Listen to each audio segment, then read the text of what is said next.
The Little Nightmares 3 Backstage DLC has, in my opinion, brought Little Nightmares back from the dead. But that isn't the only thing being brought back. Not only does this DLC explain the origins of a very important character, but we also saw some big hints to this new area and its horrors in the main game. If that wasn't enough, this DLC confirms exactly where the third game takes place in the timeline of the series. So let's break down some of the most interesting things in the latest Little Nightmares chapter. The Backstage DLC takes place in a familiar location. This entire DLC is set on board the Carnival. This is the floating airship that Lo and Alone had to make their way through in the third chapter of the latest game. Almost immediately after arriving here, Lo runs into a new character, Dime. Or should I say she runs into him. Dime wears a modified colander hat with a built-in light bulb. Using a remote control, Dime protects herself from the Shadow Children that are pursuing her. Shadow Children are something we first saw in the DLC to the first game. They are heavily implied to be the remains of children who die in the nowhere. Immediately, this area has an eerie atmosphere. The shadows are in great number here, as the sounds of ghostly children laughing can be heard echoing through the halls.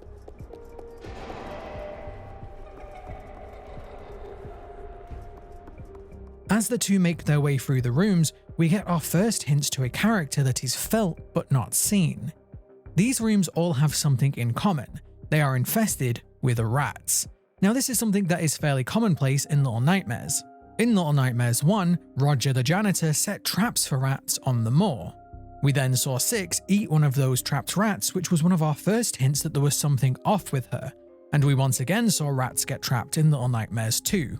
The rats here are likely symbolic. Yes, rats can be scary and we theorize that the nowhere is born from our nightmares, but I think rats are also a metaphor for the children who are trapped here.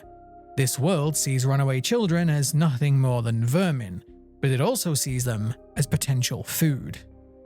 One of the most memorable moments in this DLC is this room where you can find a blindfolded corpse face down in rat poison.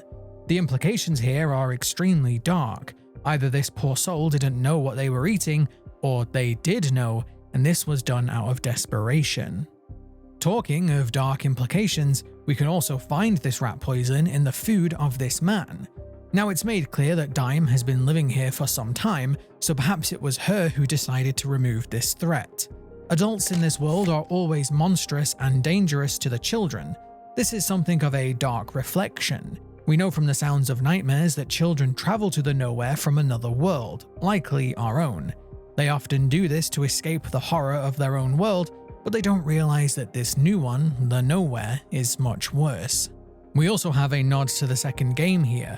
We see a giant rat skin, which is likely a hint to the giant rat you could find near the start of Little Nightmares 2. Speaking of nods, we can also find this rat which seems to have been impaled by a stick. Now this is potentially a hint towards my own criticism of the main game. One of my little jokes when I was criticizing Little Nightmares 3 was how this game was just lacking some rats on sticks. That has since become a bit of an in-joke within my community, and this could be a hint towards that. But the most interesting part about this whole area, and something I see no one talking about, is that it might just be hinting at a future character, the Rat Catcher. This area has no living enemies aside from the Shadow Children. We know this guy has been dead for a while, but someone has been here recently. Our clue to this is with the shower. While you might think this is only here to be something for the player to interact with, you can actually see a fresh set of wet footprints leading out of here into a room that we never explore. This seems like an odd detail to include unless it's hinting at a character that we might see in the future. I wonder if we might see this rat catcher, whoever they are, in the next DLC. Now yes, it's entirely possible that these footprints belong to this guy. This poor guy was electrocuted in this room, but with how fresh these footprints are, I'm not so sure. This brings me on to a big point of this DLC. Many things here were foreshadowed in the main game, and this DLC foreshadows the next one. The main villain of the Backstage is the Puppeteer.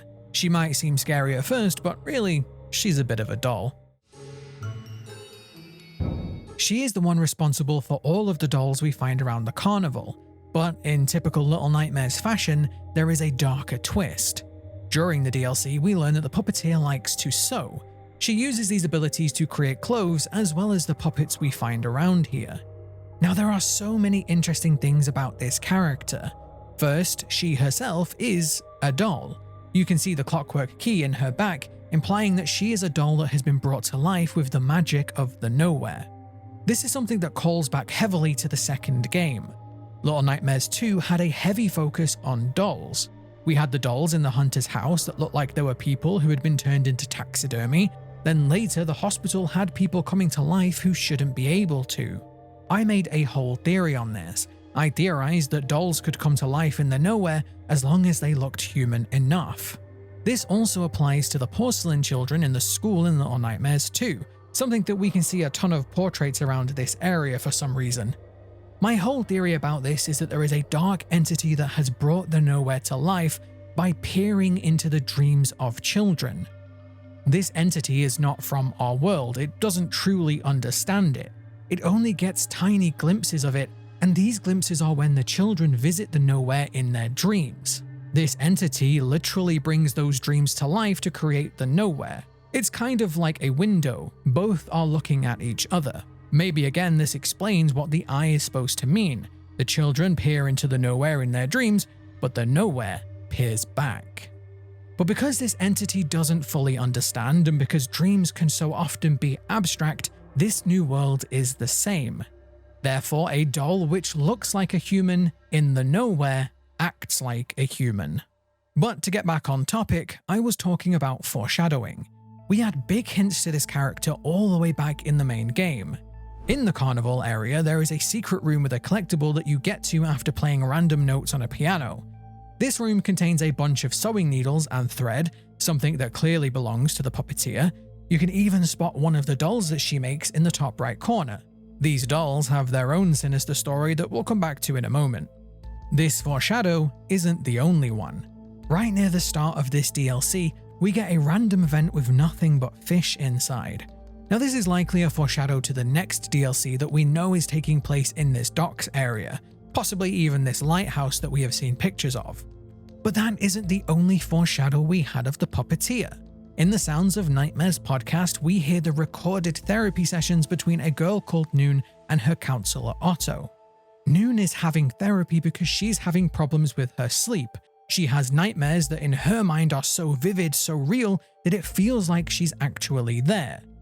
Now, of course, these therapy sessions were actually Otto secretly researching the nowhere himself. He pushed Noon to keep traveling there in her dreams, even going so far as to lacing sweets with sedatives, all that so he could try and enter the nowhere to find his missing sister Cece, a girl who was herself taken by this place. During one of those therapy sessions, Noon tells Otto of a place where she meets a creature called the Perfect Lady. Her little movements were stiff, mechanical. Her body was still while her neck began to twist. Her hair was too shimmery. Her lips too wet. And her eyes too glassy.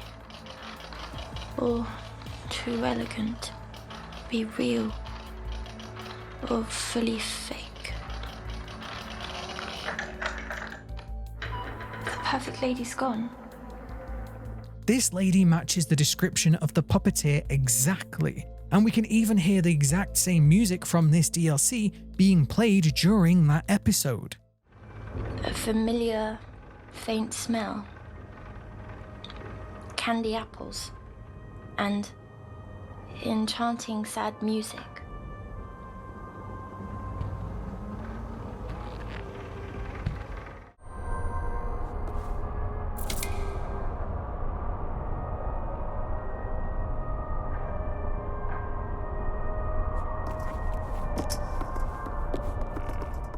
Now this is where things get incredibly interesting. During this session, Noon mentions one detail that gets Otto very excited. She mentions the yellow raincoat. A pink tutu and shoes.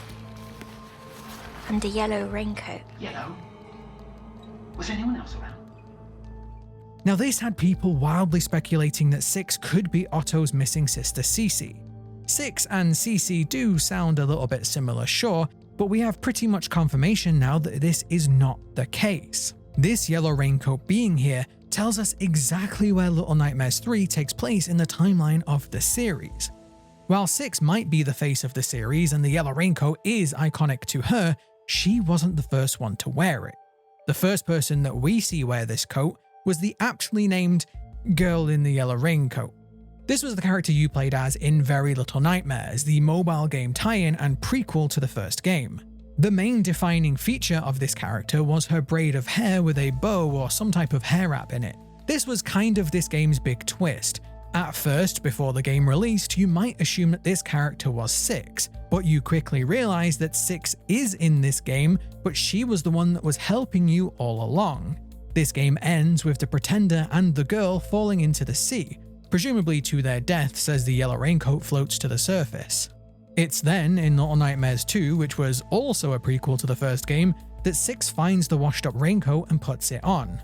So for this raincoat to be here means that Little Nightmares 3 is yet another prequel to the main game and also a prequel to Very Little Nightmares. It seems like the timeline of Little Nightmares is just in reverse. But this is where things get even more interesting. We actually see the girl in the yellow raincoat in this DLC.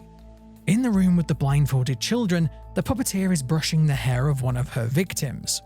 This DLC heavily implies that the puppeteer creates dolls from the children that she captures. You can even see this transformation in progress with one of the children in this room. But this character got lucky. If you look closely, this girl has a braid and something in her hair which could match the girl in the yellow raincoat. But to make this even more likely, the girl in the yellow raincoat arrived at the nest on a hot air balloon. This is something that we saw Lo and Alone leave the carnival on, meaning that this is exactly how the girl in the yellow raincoat escaped this place as well. In fact, it seems like she was only able to escape because this trio killed the puppeteer at the end of this DLC, freeing her to retrieve the raincoat and then escape. But this is the typical tragic twist of Little Nightmares. The puppeteer is the one making dolls that we know are being made from the children she captures. There is a good chance that she was also making them for the nest. We know that the Pretender had a bunch of dolls, and now knowing that they were created using captured children makes that whole game even creepier.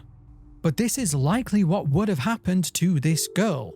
She had a stroke of luck and avoided being turned into a doll and sent to the nest, only to end up on the nest and being killed by the Pretender anyway.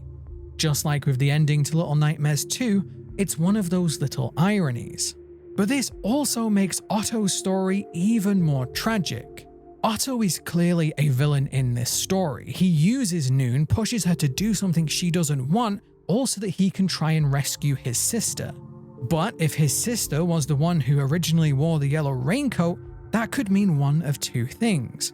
One, his sister could be this girl in the yellow raincoat, meaning that he doesn't know his sister actually died in the nowhere, and all of the horrific things he is doing are all for nothing. Or it could mean that this yellow raincoat was left here by the original owner. Either way, it doesn't look good for Otto. He's pushing these children to go into the nowhere, putting them at risk for somebody that is likely already dead. Now, to go back to the puppeteer, there is something else very interesting about this character, and that is, she might still be alive. Now, this is something I have given a lot of thought to, and there are a bunch of weird clues that make me think the puppeteer is still roaming the halls of the carnival. Firstly, there is a complete copy of the puppeteer in this area. There is a room we pass by that has two cases, one with the puppeteer's body and one with her head. Now, yes, this might have been a cheeky foreshadow to the Perfect Lady's fate. If you want to go full theory mode, it could even be a nod to the broken timeline of the series. We know that Little Nightmares 2 is set in a time loop, and perhaps the same thing is happening here. This whole area feels like a museum, and so perhaps this is an exhibit from the future. Or perhaps this has already happened before. Either way, we know there is more than one clockwork doll. The second clue is exactly how the puppeteer dies. Towards the end of this DLC, the puppeteer loses her head. She is trapped in the lift, and the force of it separates her head from her body. But we have direct evidence that this doesn't always matter. The dolls that we fight in the carnival, that she makes, show us that things in this world can keep on living even when their heads are removed from their bodies. Yes, this head immediately deactivates once removed from the puppeteer's body, but that makes total sense since the perfect lady is a clockwork doll. Her body is powered by a wind-up key. But the main reason I think she's still alive is because we come back to this area in the main game. Lo and Alone revisit the carnival in Little Nightmares 3, and now we have a perfect reason as to why. I bet that these two come back here looking for Dime. At the end of this DLC, we see that Dime travels through the mirror with Lo and Alone, but ends up being trapped inside the mirror dimension. It's entirely possible that these two came back here to try and rescue Dime, not knowing that she isn't here anymore. But more importantly, we visit this museum-style area once again. This is the area that had a room that was very obviously a hint to the perfect lady. But what makes this even more strange is that despite this being set after the puppeteer was defeated, we can hear some very familiar sounds off in the distance.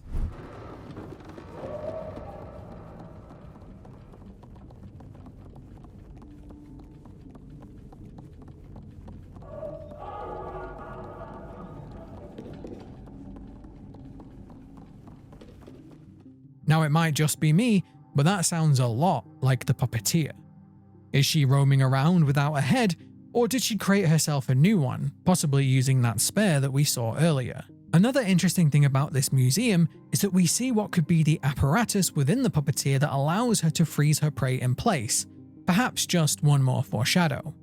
Now all of these hints to this DLC in the main game make me think that we might be able to find hints to the next one, both here and in the Sounds of Nightmares. There are a bunch of fish and sea creatures here, making me think we should start to investigate. But one of the big questions a lot of people have is, will this tie into the Maw? The end of this DLC shows what is likely a boat. Some people have speculated that this could itself be the Maw, but it clearly isn't. The Maw doesn't dock, it doesn't have an anchor. It submerges below the sea and it surfaces once a year, always at the same time, but never in the same place. It does this in the ocean. The boats sail to it. That is also kind of why the top of it looks like an island. Now we saw what looks suspiciously like one of those boats at the beginning of the third game. This particular boat was grounded because this area no longer had a sea. This boat, however, is in dock. There is still a chance that this DLC is going to tie into, or at least hint to, the Maw. Since this DLC tied directly into Very Little Nightmares, which in itself is tied directly into Little Nightmares 2, which is a direct prequel to Little Nightmares 1, I wonder if Supermassive are going to make things come full circle. This place is, after all, called The Spiral.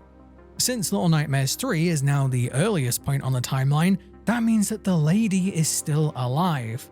We could finally be given some more context to this mysterious character and the place she governs.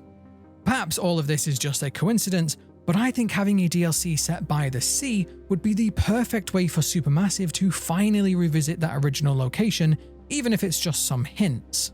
So those are some of the interesting details of this DLC. Despite being very short, it is packed with tons of references, Easter eggs, and hints, and I do hope that this trend continues with the next DLC and, of course, the next game. If you did enjoy this video, please let me know by leaving it a like, maybe subscribe if you want more horror game lore breakdowns like this. Thank you very much for watching, and I will see you next time.